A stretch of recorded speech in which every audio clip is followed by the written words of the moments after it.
নালাতে পানি থাকে, হালকা হালকা করে পানি থাকে। এই যে সামনে এখান থেকে বাজার, ও যে ওই আমার হাত দিকে দেখতে পাচ্ছেন ওইখানে বাজার আছে। কিন্তু এখান থেকে পানি যদি শুকে যায় তখন হচ্ছে সবাই ধান চাষ করে, ধান লাগায়, পাহাড়ের জীবন আর কি। মানে পানি শুকে গেলে তখন ধান লাগায়, অলওয়েজ ধান ক্ষেত করে এইখানে।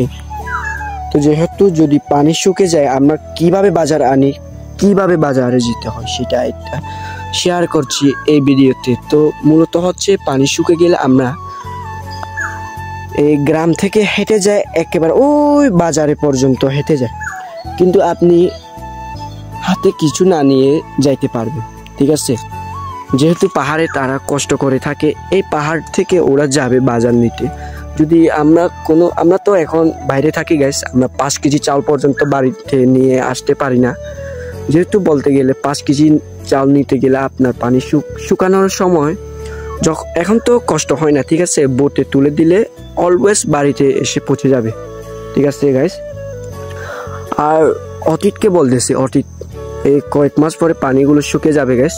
প্রায় ফেব্রুয়ারি মার্চ দিকে পানিটা অলওয়েজ শুকে যাবে। তখন আমরা কি করি গাইস, বাজার আনলে 5 কেজি যদি ওই পাহাড় থেকে 5 কেজি চাল যদি এই বড়া পানি দেখতে পাচ্ছেন এই গাতে পর্যন্ত আনলে আপনি 5 কেজি চাল আনতে অনেক কষ্ট হবে।